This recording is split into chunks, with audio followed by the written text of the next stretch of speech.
పాపిని చేరదీసి పరిశుద్ధిని చేసే ఈ బైబిల్ పట్టుకోవడానికి నాకు సిగ్గెందుకు సార్? నిజమే సార్, బైబిల్ చదివితే ఖచ్చితంగా మారుతారు. నిజమే. ఇప్పుడు వీడు మారాడు, ఇప్పుడు నువ్వు మారిపోయావు. ఇలా ఊళ్ళో వాళ్ళందరినీ మతం మార్చేస్తాడు. అదే నాకు నచ్చదురా. అయ్యో సార్, నేను మారలేదు. నాకు అందరూ దేవుళ్ళు ఒకటే. నేనైతే మారలేదు, మారను కూడా. అలాంటి మాటలు మాట్లాడుకో.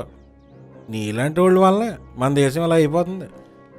సార్, కాలేజ్ టైం అయిపోతుంది సార్, వెళ్తామండి. నీకే కాదు, వెళ్దాం. నాకు కాలేజీకి టైం సార్ ఒక అవుతుంది. నిమిషం సార్, ఎలాగో పొలం వచ్చారు కదా సార్, ఈ పక్కనే మా ఇల్లు. కుదరదురా బాబు. ఈ పక్కనే సార్ మా ఇల్లు. 2 మినిట్స్ సార్, కాఫీ తాగి వెళ్ళిపోతారు కానీ. నేను సార్, ఇప్పుడు ప్లీజ్ కాలేజీకి సార్. రావాలి కదరా. సార్ 2 మినిట్స్ సార్, ఈ పక్కనే కదండి. నేను నెక్స్ట్ అవర్కి నేనే రావాలరా. సార్ 2 నిమిషాలే కదండి, ఈ టైంలో వెళ్ళిపోద్దాం సార్. ప్లీజ్ సార్, ఆపరా. ఏం మనుషురా బాబు. సార్ మీకు ఇష్టం లేకుండా మా ఇంటికి కాఫీకే తీసుకెళ్ళకపోతున్నాను కదా సార్. బలవంతంగా ఇష్టం లేకుండా మతం ఎలా మార్చగలం సార్?